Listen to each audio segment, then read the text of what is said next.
And so just having those little tiny cues, those little requests throughout your video will do a lot for your engagement and will definitely build up your subscribers if you're reminding people to subscribe. Welcome to High-End Client Acquisition Podcast. My name is Marian. I'm your host, and this show is here to teach you how to attract your dream clients on autopilot in 30 days or less. Each week, I bring you a guest or a strategy that can help you take your business to the next level. Don't forget, you can always get the episodes in your inbox or messenger at clientacquisitionpodcast.com.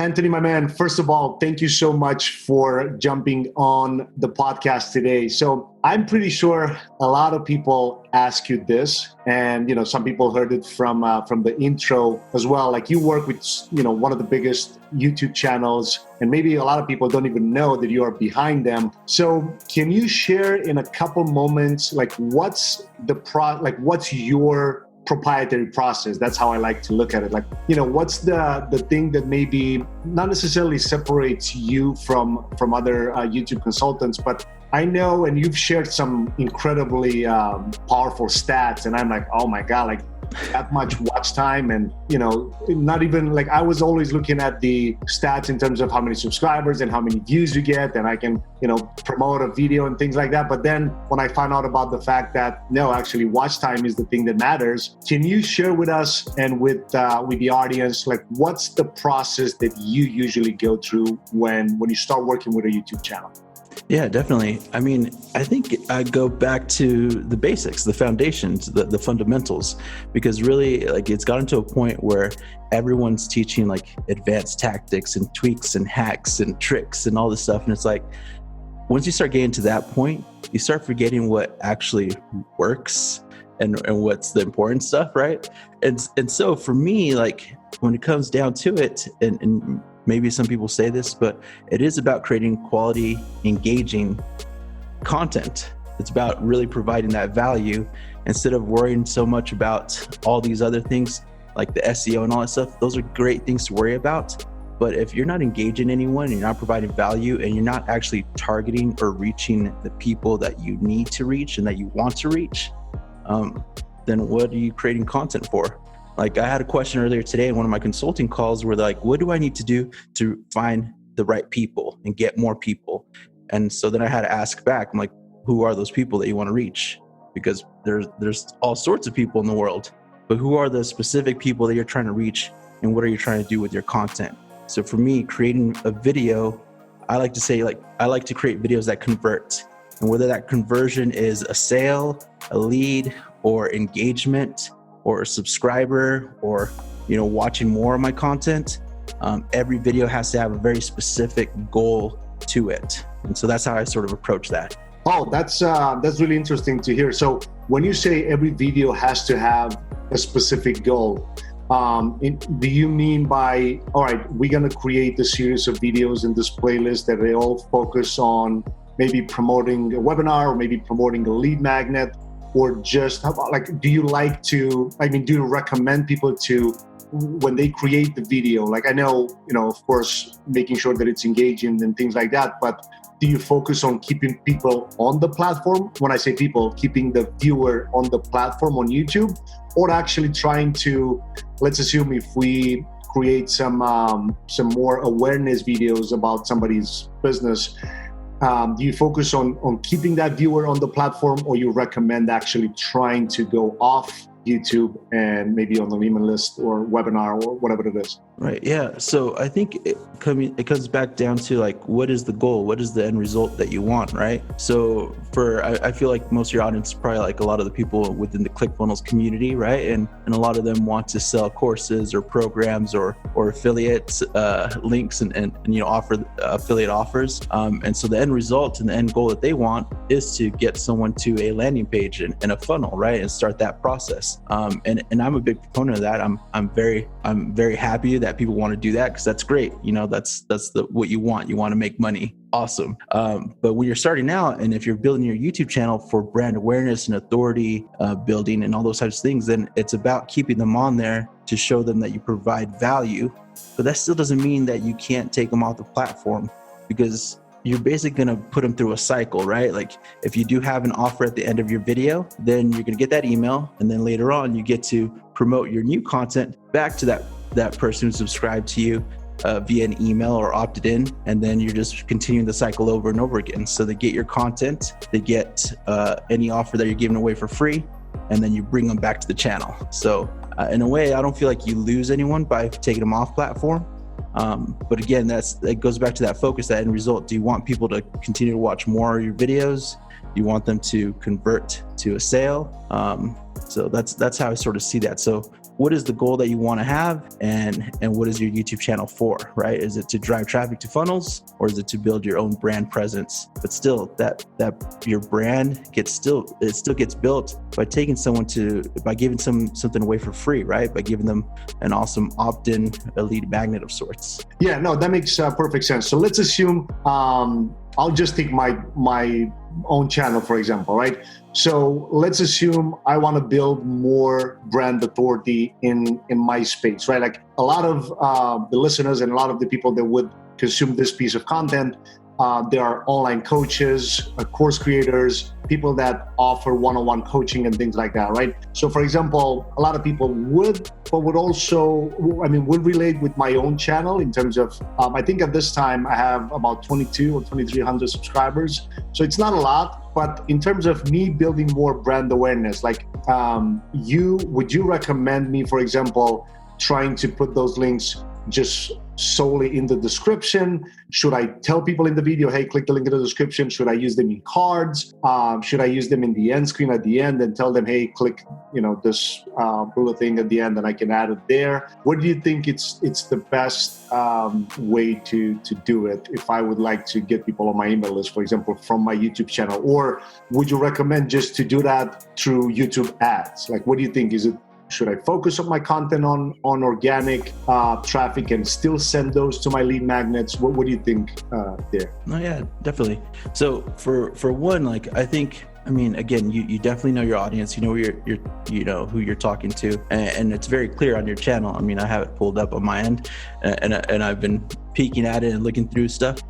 So yeah, for one, I think it is still good to do the whole link in the description. But the way you got to think about that lead magnet, that offer often is really, it's supplementary to the content, right? So your video content, like for instance, this video right here, we're talking about YouTube and the best practices and doing those things. So then what could the offer be at the end that will relate to this video? So at the beginning, I talked about, creating engaging content, having people interact with you, keeping people on longer so you can build that watch time. And right now we're talking about the lead magnets and all those things. So there's two possibilities here. We can have that opt-in be for a free guide to let's say it's a guide to how to create a good lead magnet, right? Or it could be like a script template format to be like, how do you deliver these calls to action at the end of your video? How do you optimize that end screen so you can take full advantage of people actually taking action and going to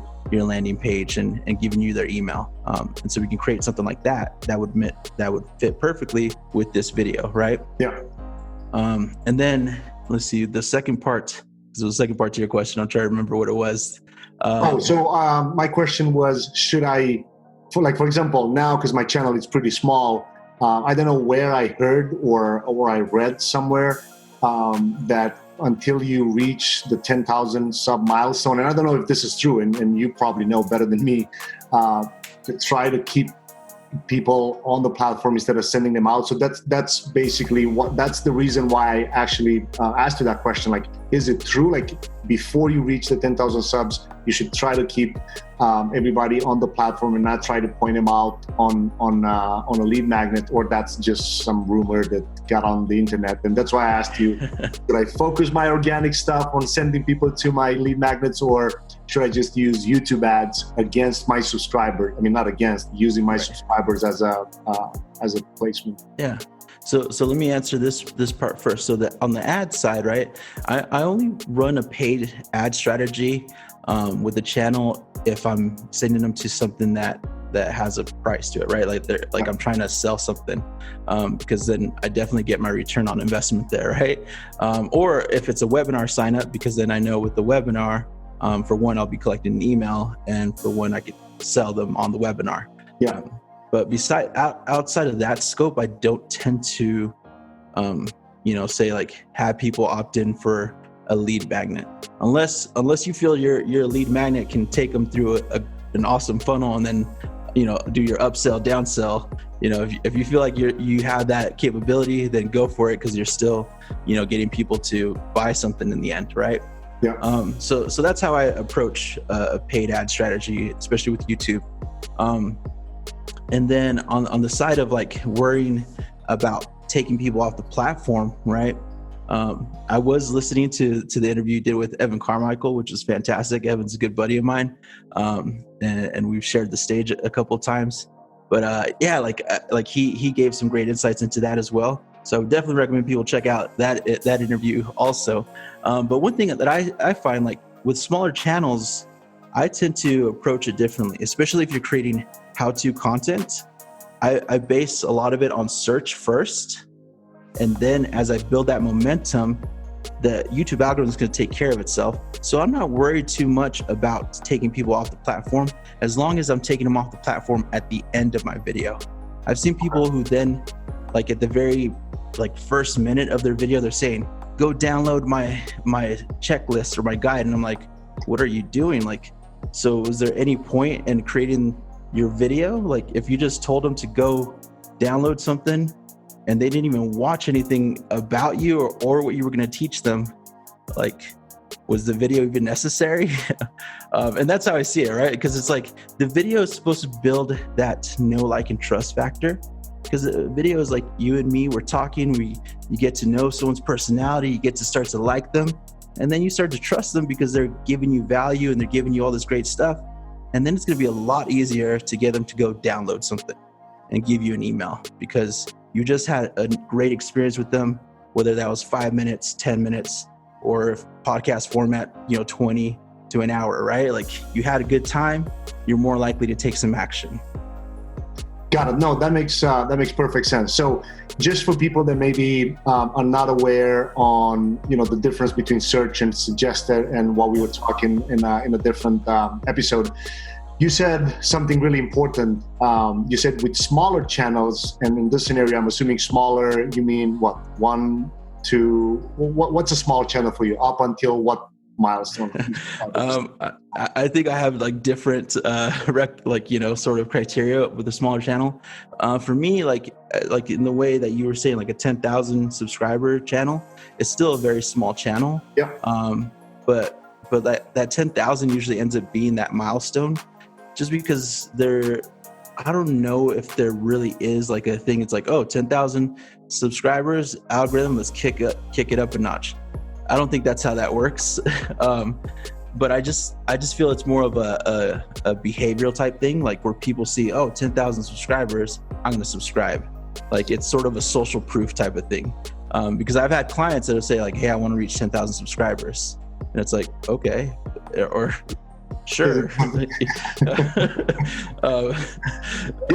want 10,000. I want 100. Right.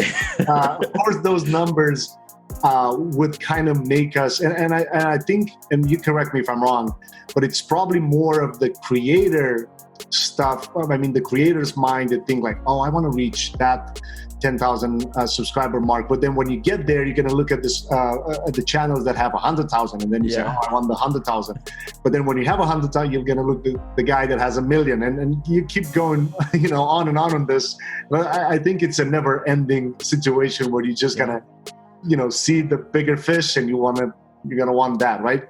Yeah, no, definitely. And one thing that I always find interesting is that I've been on YouTube from back in the days. I mean, actually in the same time frame that Evan was in, right? It was when I started my own channel that I had back in the days. I no longer do anything on that channel. But I remember being at VidCon, which is one of the biggest conferences for YouTube. And I was at an after party, and so one of the guys that was there was talking about the awards that YouTube gives creators, It had just been launched, and so then someone asked, the play buttons, right? And so they had just been launched, and they said, so what's going to happen when someone reaches 10 million? Because there was one creator that was actually getting close to it, and then they're like, oh, we have something special for that. But then the very next month, not only did one creator reach it, it was multiple creators. And then, and then that entire year, like just people kept hitting 10 million, then 15 million, then 20 million. And it was just crazy to see that massive growth. And I think it's just over time, people got used to understanding what it meant to subscribe. Because in the early days, subscribing felt weird. Like people associated that with like newspaper subscriptions and TV subscriptions, so they thought they had to pay. So telling someone to subscribe to your channel was sort of off-putting, because it was like, you mean I have to pay to now watch your stuff? And so back in the days, you'd hear a call to action that said subscribe and it's free. There was like this disclaimer set aside to it. But one thing I would say about 10,000 subscribers that YouTube offers you is a new feature. You get the story feature, similar to like, Instagram stories, which is really great to use, because now you have the ability to have, a story feature to your subscribers. Right now, I think when you reach 1,000 subscribers, you have this feature on your channel, which is the community tab, which now acts as a Facebook news feed of sorts to your subscribers. And all these little new features that YouTube is giving creators and giving people who are using their YouTube channel, it's just giving them more opportunity to stay top of mind with their subscribers and be like, hey, I'm still here.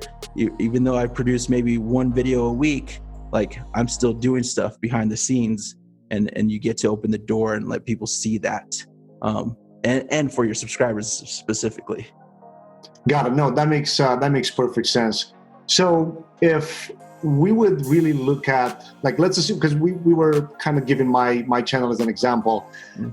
And I know, other than the fact, because what I'm doing now, I'm basically redoing a lot of the videos that I've done, because I realized that a couple of videos, especially interviews, I had a long intro and I was going on and on for like minutes until I was actually getting to the point. So I'm redoing a bunch of it. I know I'm going to lose a lot of views and comments from theirs, but I'm okay with that. I understand that's the game that I want to play. But in terms of, so I know that consistency plays a big role. But at first, like especially the size that I'm 2,200 subscribers, what's in your experience a better way to grow it? Is it to get as quickly as possible to 3, 4, 5 videos, or even daily?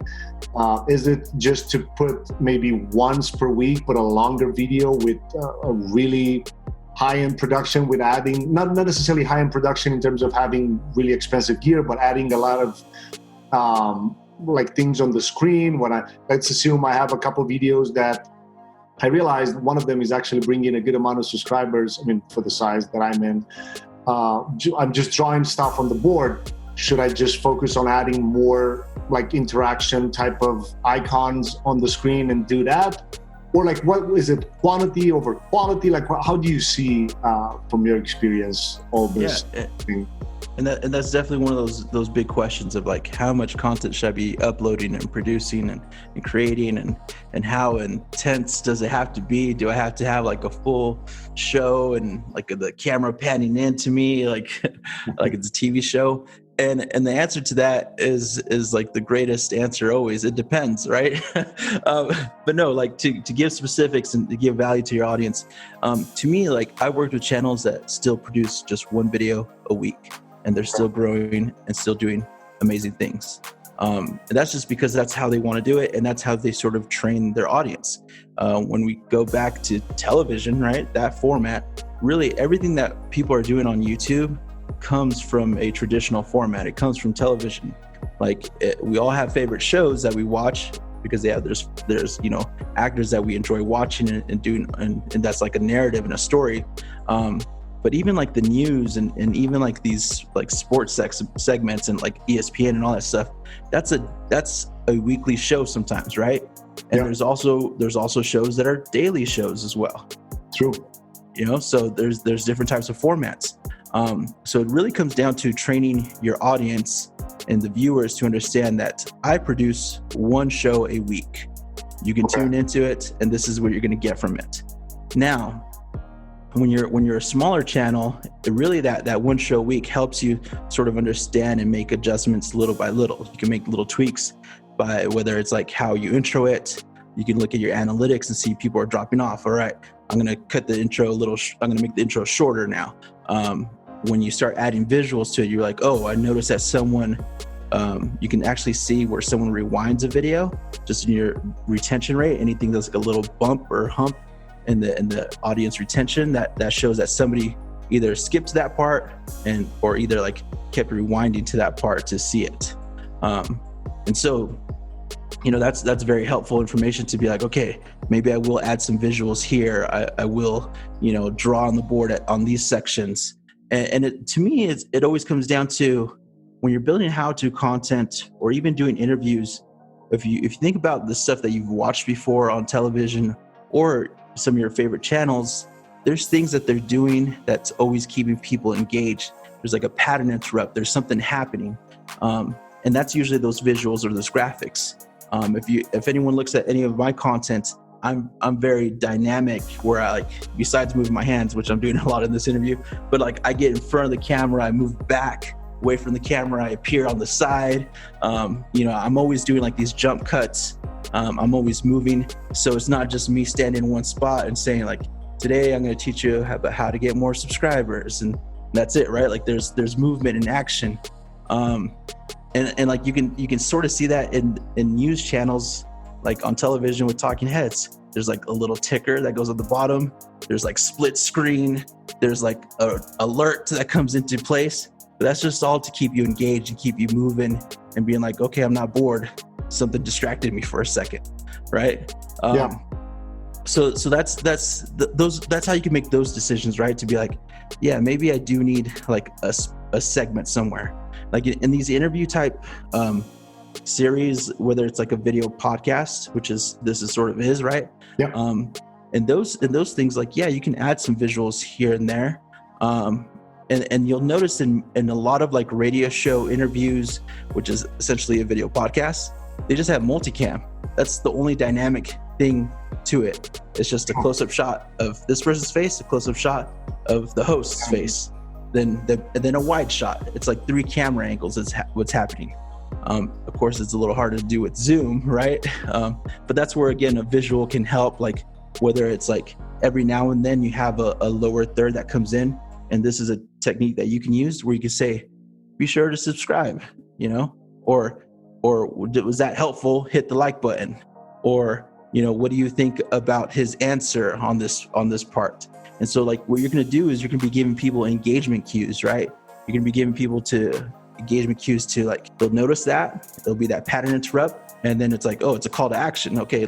Sure. I'll like it. Boom. And then later on, it's comment. Okay, I'll comment while I'm still hearing it. I'm still watching it. Subscribe. Oh man, I haven't subscribed. Let me subscribe. And so just having those little tiny cues, those little requests throughout your video will do a lot for your engagement and will definitely build up your subscribers if you're reminding people to subscribe. And honestly, you see that again in television, right? And that's why I say I go back to basics and fundamentals. When you're watching a show, back when you would watch it when it aired, it would show up hey, at 8 p.m. Central, the new, Family Guy is going to show up. And it's oh, okay, yeah, I got to stay on to watch Family Guy. Stuff like that would happen, right? And so it's just bringing some of those same techniques that worked there, and you're just now bringing it to YouTube, really, because those techniques work. I know, and for those who are the ClickFunnels community, we hear Russell Brunson talk about that type of stuff all the time, right, where he sells from stage. He's all, I'm just doing the things that I learned from the old school pros and direct marketing and all this stuff and sales guys. Now I'm just bringing it to the internet. That's it. That's the big difference. I don't know if you're familiar with the Harmon brothers at all. Yeah. So Harmon brothers, great friends of mine. I always loved the fact that what they did was bring the infomercial to the internet. That's really what they did. They showed a proven formula works on television. We're going to take it, we're going to tweak it, modify it a little bit, and then put it on YouTube. And adding the flavor, and I love the way that they they do all those crazy video ads. But it's super powerful. Yeah. No, but it's important the fact that I'm sorry, go ahead. Oh, I was just gonna say recently, like I did that with one of my clients. Like my client was creating organic content, and the way he built up his channel was he would have one edited video, and then he would do one live stream for longer content, right? And this was something he never wanted to do. He never wanted to go live. He was like, if I go live, I'm going to set something on fire. And what he did was countertops. Like he does epoxy countertops. And so I was like, you got to create a show. It has to be like a show where you're doing the demonstration, you're doing the whole thing, and you're doing it live. Have someone monitor comments for you and the audience and engage with them as well while you're presenting. And so he has one edited piece of content that goes out every week, and then he has one live stream that goes out. That live stream, that builds tons of watch time, it builds tons of engagement, and it made him lots of money too, because he was able to sell on live. Like it was like having a QVC live demonstration right there, right? Especially for what he was doing, because he's doing more e-commerce, right? Selling his own product.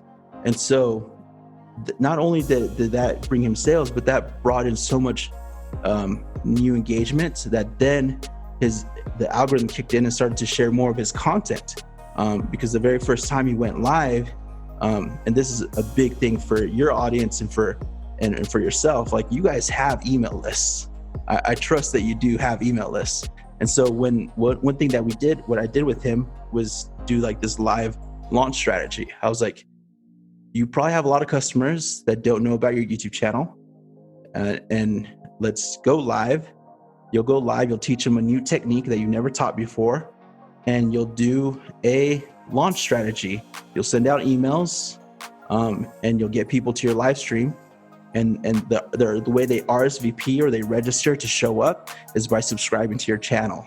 So for those 5 days that he was sending out emails to get people there, he got an influx of subscribers, which looks good in the algorithm, because once you get people to the platform, they're watching and they subscribe. That's an engagement metric. YouTube's like, this channel is awesome, this video is awesome, let's keep promoting it, right? And so people tuned into the live. He had about 2,000 people tune into the live, and then they stayed for 2 hours with him. So that shot all sorts of engagement metrics up, right? And then he was about 77,000 subscribers at the time, and then within a month he shot up to 100,000 subscribers, and then within another 5 months he had reached 300,000 subscribers by just doing the same method over. He wasn't doing the email campaign. He was just doing one edited video, one live stream, one edited video, one live stream. The edited video was just the searchable content.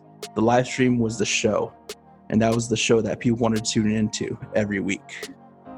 That's like, you literally just, with this answer, with this, like the way that we went with this question, you completely changed the whole kind of purpose of this episode, because now you blew my mind with a live show. Because I also have a Facebook group where last year we did a 365 daily live video, but it was on Facebook, right? Yeah. So I since my channel is not that big, I never had a way to tell people like, hey, like, should I tested a couple of times. I actually deleted now. I mean, I made them unlisted on my channel. I did a couple of times some live streams on my YouTube channel, but I didn't even know how, like, is this, if I go live and my subscribers don't show up because I don't have that many, and people don't show up, will YouTube tank the video in the next 2-3 days and will hurt my channel? So I kind of stopped even doing live videos. But now you just told me some really crazy, like, for 2 hours. And of course, I understand, that channel that you were talking about had like over 70,000 subs. So, 2,000 out of that is just about 3% out of the entire channel showed up live, but they stayed for like 2 hours. So that's like, crazy watch time. But so do you think like smaller channels like me should go live weekly on a live Q&A type of show where you educate people and then you take people live. You can't really accept people to join you live the way that you do on Instagram, can you? No, you can't do that. And so when going live on YouTube, it is a completely different strategy from going live on Facebook. And in fact, this is something where I actually get a little annoyed with Russell because he multicasts, right? I'm not a big fan of multicasting. I'm like, if you're gonna go live on a platform, be loyal to your platform, go live there for that audience, right?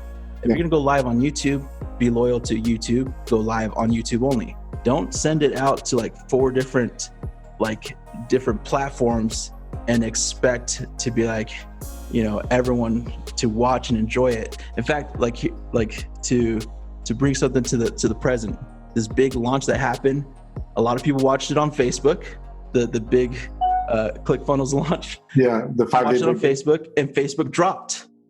And then everyone had to send everyone to like the YouTube link, which to me, I was like, I get it that was a huge announcement, but man, that would have been the most optimal time to be like, this is exclusive. This is only happening on YouTube. If you want to watch it, subscribe. And it's like, he would have got an influx of subscribers and then the stream wouldn't have cut off. But do you think, so like what I'm really curious to find out from you is, because I know you can also schedule the live show, the live video, like even a week, I don't know how far in advance, but you can schedule it like, at least a week in advance for people to, especially for your subscribers, to be kind of announced like, hey, I'm going to be going live in about a week. Do you recommend that? Because I know you can almost rank the video even a week in advance, at least a little bit. But do you recommend that? Do you think it's a good idea to let people know, hey, schedule the live video, put a thumbnail to it, even add description, add tags and all that. And even, of course, let your email list know, maybe let your bot subscribers know, hey, I'm going to be going live on YouTube. I'm giving out prizes and all kinds of things. Do you recommend that? So I do once people know that there is a live stream, right? Like if you're going to just start out and you schedule something, it's just going to sit there. Because like really, when you first go live on YouTube, it has to be a big announcement. And the way I see it, like for people to understand it, is really, it's like doing a live webinar, not doing your auto generated webinar, right? Like a full-on live exclusive webinar, training one time only. And it has to be something that's very enticing too. Like, how I made, X amount, or how to do this one technique that, has this result. It has to be something that people want to watch and enjoy and have. And also like you said, giving prizes, I think that's fantastic. That should be exclusive to the people there. So people start to realize like, hey, I'm missing out. Like there's like discounts going out. There's like free courses. There's like t-shirts. Like it's an event. Like, and that's really how you see it. It has to be like this party, this event, and it happens. And the way to start out, really, like I would say, start off once a month. Once a month, you do this thing, make it a whole campaign, have the bots go out, have the emails go out to be like, you tune in, this is what's happening. And then people tune into that live stream, and then you go to town and you create an awesome live stream. Now, one of the things to realize is when you're going live for the first time, and especially with going live on Facebook or wherever platform, usually what I see people do is like, hey, where's everyone from? They're doing like, this like get to know you segment. Let's wait until more people come. Like, no, as soon as it turns whatever, 5 p.m. or 7 p.m., boom, start teaching. There's no pleasantries. It's like, hey, thanks for coming. Let's get into it. Boom, you just start going. Because now you got to realize that this video is going to be out there for search, like on your YouTube channel. And so you want the algorithm to kick it out to people so they can enjoy it. And the thing is, most live streams, people can't really enjoy them that much because there's like 5 to 10 minutes of like people just talking and not doing anything. And then like people have to like search around, like, where does he get into the training and stuff like that. So yeah, just get right into the training, and then have the training be anywhere from 30 minutes to 45 minutes. Like, this is intense stuff. Like, I mean, for all your audience, perfect webinar, right? But then at the same time, but like your big thing that you're trying to do with this first live stream, like, yeah, you can sell a product. That's awesome. No, your big thing is to really launch the channel. The main focus is subscribe to the channel, because I'm going to be giving you amazing content just like this, other training just like this. And throughout it, like, you're always like sort of, having them do small calls to action again, like just like you would do in a webinar. Like, how many of you agree on this? Say yes. Like, people say yes, right? Like, but now all these are YouTube comments. So like engagement metrics are just shooting through the roof. You can put links to your offers in the comments. That's totally fine. I do recommend you have someone on to answer questions, to siphon questions that are very easy, because you want to be focused on the training and then leave it open to Q&A at the end, right? So you want to have like at least a good 15 to 20 minutes of Q&A, because you want this live stream to be at least an hour long. So training, Q&A. And that Q&A, like, again, is somebody's monitoring the comments, getting the questions, so that way at the end you can answer them. And that will give people the opportunity to like wait and watch all the way through. And then through the middle, you're doing pattern interrupts where you're saying you're like, hey, whoever has the best question, I'm going to give them this. And then at the end, it's like, oh, this guy had the best question. We're going to be reaching out to you soon, and all this stuff. So like, it really becomes like this big show, this big thing. One thing I thought about, like, last year I saw when ClickFunnels did their telethon, I was like, that was fantastic. That's actually like a really good example of how you should handle your live stream. Of course, you don't need phone call people in the back, but like, it's engaging, it's interacting. There's training, there's presentation, there's Q&A, because it has to be an event. It can't just be the live streams that people are doing on Facebook.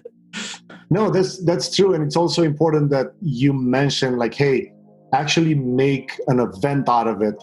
Now, with that being said, because now this question just popped in my head, do you recommend, like, for example, in my case, because I'm literally redoing all my thumbnails now. I actually even started, so a couple of them are already redone.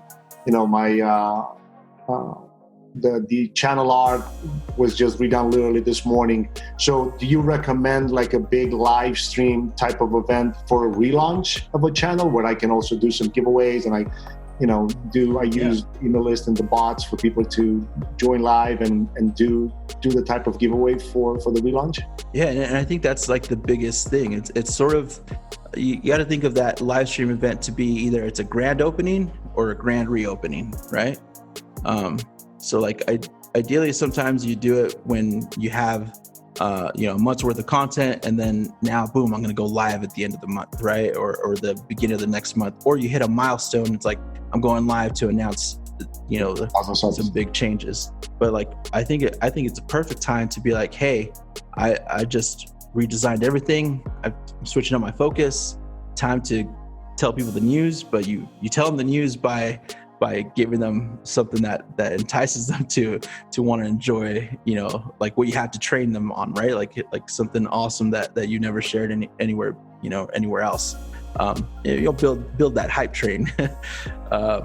And so then again, towards the end of your training, that's where you get to talk to them about like, your channel, like what you're going to be doing on it, that it's a relaunch. So, and you're inviting people to subscribe. No, that's awesome, dude. And I mean, you just literally gave me some crazy ideas now and all. Like, I was planning for a relaunch, but like now you just blew my mind. So what I like to do, because I know we're getting close to wrapping things up, I always like to leave the audience with one short-term type of task or action that they can take, and a long-term one, meaning one thing that they can do like today or tomorrow, the latest. And then one that they can do throughout the year to gain more subscribers, grow their channel basically, because that's like the whole, let's say the whole focus of this episode. And of course, with that, we can also maybe do like a follow-up, like, right, once you grew the channel, now let's talk like, how do you monetize that and things like that. But if we would be to leave the audience with one, again, short-term action or task that they can literally implement tonight or tomorrow, and then a long-term one, what would you recommend us to do? Yeah, definitely. The short-term one is actually one of my favorite ones to tell people. Is just ask people to subscribe. Tell people to do something. I often see like videos and content go out there with no call to action. And if we're marketers, like, what's going on? Like, we have to tell people to do something because people won't instinctively just do it on their own. And so if you want subscribers, ask for subscribers. If you want comments, ask for comments. But now here's the thing. If you're going to ask for a subscriber, tell them why they should subscribe, and please don't tell them to subscribe because you have more content for them. That's the given, right? Like, it's like, yes, it's like, that's that whole thing of, we're not going to get into it anyway. But when you tell someone to subscribe, give them the benefit of subscribing, right? So like that, besides getting your content, the given, like, say if you got value out of this, and if you want more content like this, whatever XYZ the topic is, if this helped you understand or gain clarity, subscribe so you can get more content to stay focused or be able to make high ticket sales. If you feel like this added to the strategy of how you're going to approach your business, subscribe so you can get more content that does XYZ, that does this, that gets you that end result. So that way it's a little more enticing to subscribe, and that way it's not monotonous. It's not the same. I think people have this thing of like, like, subscribe, comment, and it's like you just told somebody to do 3 things all at once. They're not going to do any of them. And plus, it gets so monotonous that people are just used to it. Like they know it's coming up, and so it's just like tuned out. They don't care. But if you hit them with like a subscribe and you give them a benefit, you tell them how it helped them, all that stuff, like they're more likely to take that action and subscribe that way. In fact, one thing that I always like to share is one of my friends, the way he would ask people to subscribe, he would sort of make it comical. He would say, every time you subscribe, a puppy gets adopted. Or every time you subscribe, an angel gets its wings. Like, he would just sort of make up something, right? Like, and it fit for his audience, but it was sort of fun, right? Like, maybe every time you subscribe, you won't see a Tai Lopez ad. I don't know. Like,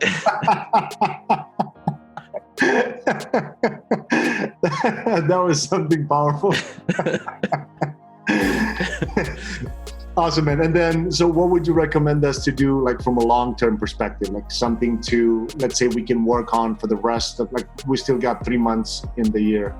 What do you think it would be a good thing to constantly work on and constantly improve on our channels? Oh yeah, definitely. I think it comes down to look at the content that's performing well on your channel already, right? Like, you can see all the information on analytics. If for some reason nothing's performing well, you got to rethink a lot of stuff. but really see, like, what is working, like what has the most views, what has engagement, what has watch time, what has audience retention, and that way you can say, like, okay, so people really enjoyed this, they really, like, this worked, make the sequel. I mean, that's what Hollywood's doing, and Hollywood makes lots of money. So if a movie works really well, make the sequel. If the sequel is all right, make it a trilogy, and now make it a franchise. Like think of it that way. Like, so in a way, I've seen you almost implement this a bit. Like, I know in your podcast you had a whole series where you had different people that talked about podcasting. Yeah. You made a franchise in a way, right? Like, now it's bingeable content, because now people are gonna listen or watch people to know, like, well, what did he say about podcasting, or what other technique does he have about podcasting? With this, people are going to listen to me. It's like, oh, cool, that's what he had to say about YouTube. So what technique does Evan have, or what technique does Sean have? And so, like, now it's bingeable content, because now they all can link together. And I would definitely say your call to action for these videos should be, go watch Sean's, go watch Evan's, get more YouTube knowledge and techniques to keep them going through the entire saga, right? So long-term play is, look at what you're doing. If it works, keep doing more of that. No, that's powerful. And also, I remember, I think last week, I was looking at the analytics, and it was one video that I didn't even know that I can see in the analytics the amount of subscribers that a video can bring. And I was like blown away. The video that I thought it's like usually, to be honest, boring, like it's just me drawing on a whiteboard, but giving actual steps that people can implement. And that was the video that actually benefited the most to my audience, because that was the video that brought the most subscribers. And I'm like, God damn, like I wish, I would have known that a couple months back when I actually did it. But now that I know, I'm like, okay, now I know. Now watch me for the next couple of months, because I'm just going to do more of that stuff, because now I know I didn't. So yeah, I mean, the data is there, man. Like, and that's what I love about YouTube. Like, you can see where actually people watch, what they don't watch, what they like, what they don't like. It's all there. And in fact, like, to leave you with some value and content strategy or strategy that you can apply to your channel, I would say that whiteboard video, right? Like that how-to content, you got to mix that in with some of the video podcast content, because now your video podcast is your longer form content, where you bring on different guests. So, hopefully your guests are promoting those videos for you. I know I will. But like, then you have your how-to content, which works more for search, and eventually it does work for suggested as it builds momentum. But then your longer content can work for suggested. So like you're meeting both sides of it. You have your search and your suggested working together. And really, like, when I look at the analytics where traffic's coming from for my videos, when your channel is really healthy and doing well, there's three metrics you need to look at, and that's going to be your YouTube search, your suggested videos, and your browse features. Those three will basically alternate depending on how things are going on your channel. But that's showing how healthy organic wise your channel is, because one, like, people find you via search because you're solving problems, giving answers. Two, suggested, because like people say like, hey, they watch this, let's give them more of this, or they watch your video and let's give them more of your videos, right? And browse features is really like, those are your fans, your subscribers love you, or like the thumbnails and titles that you're doing like appear on the homepage, and people love that and they just watch. That's powerful, man. And I know I just said that we're getting close to wrap things up, but one thing that I wanted to ask you, if you had a chance to look for, doesn't make sense for people to actually promote, like, some people will maybe have some budget to try testing some stuff, right? Like the way that you can run an engagement ad on Facebook without necessarily call to action, because you can retarget people. Doesn't make sense for us to run discovery ads on maybe other channels or against keywords. Does it help with organic or not?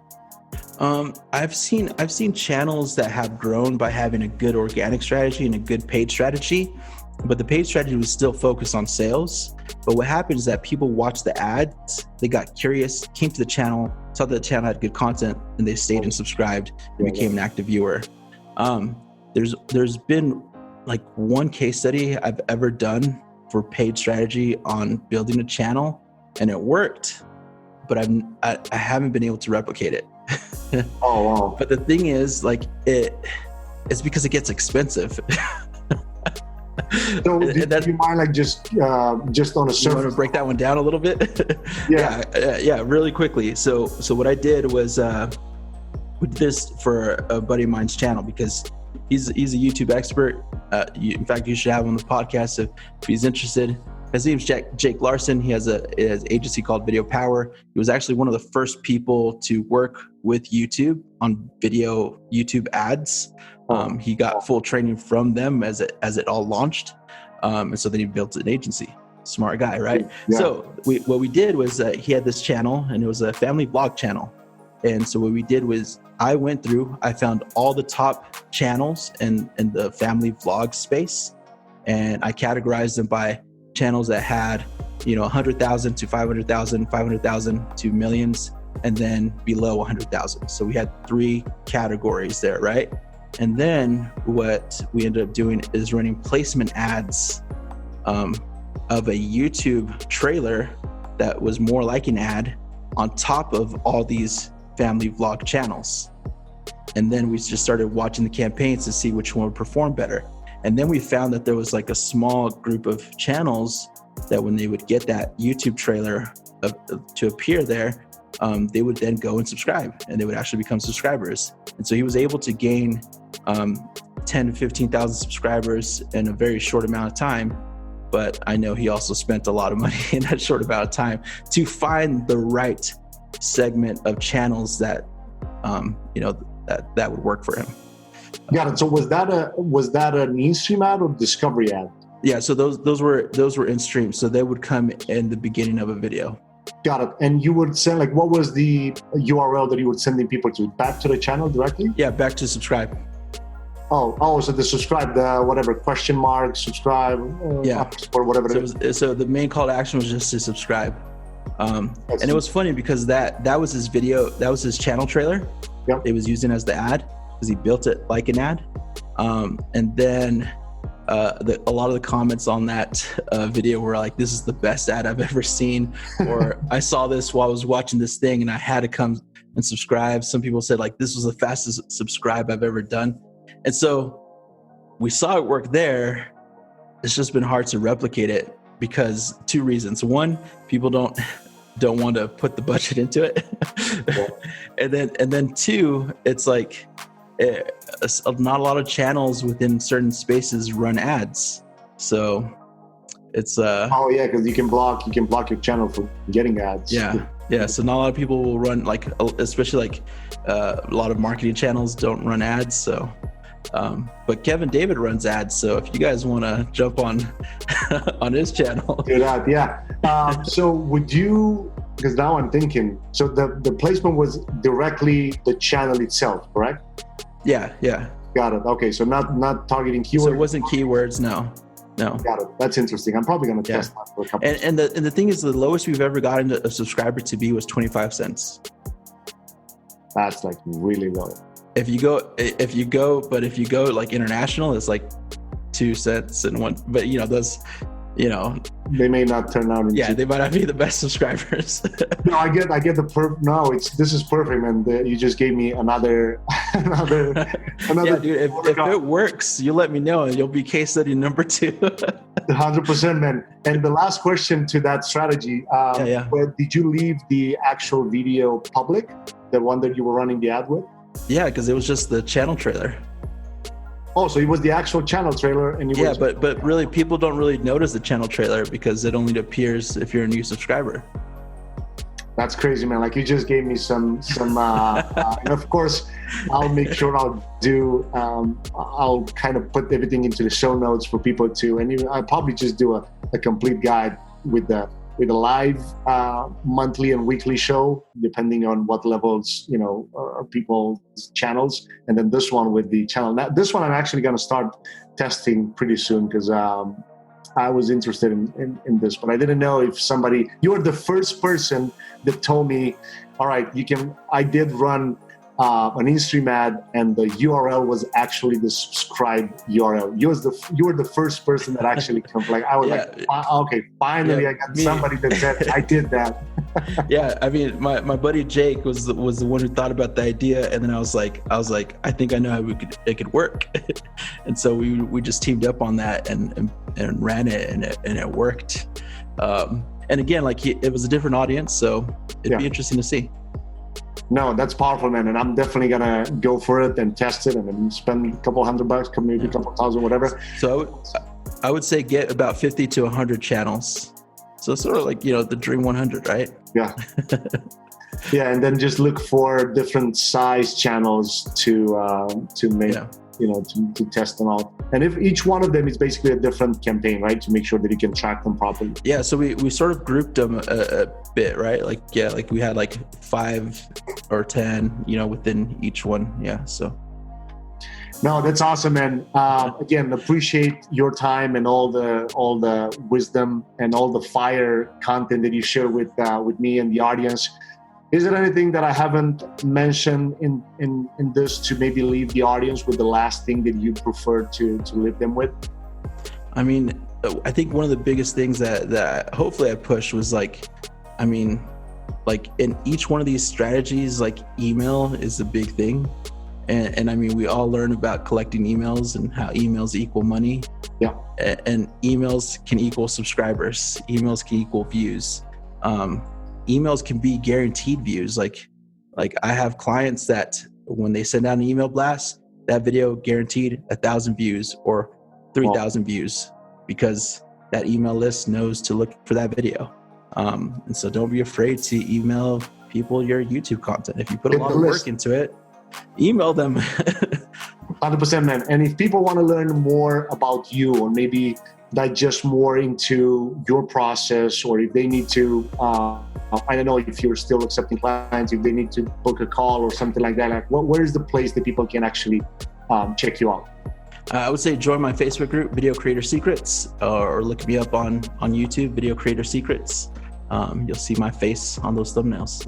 And of course, we'll make sure we'll put all the links in the description below.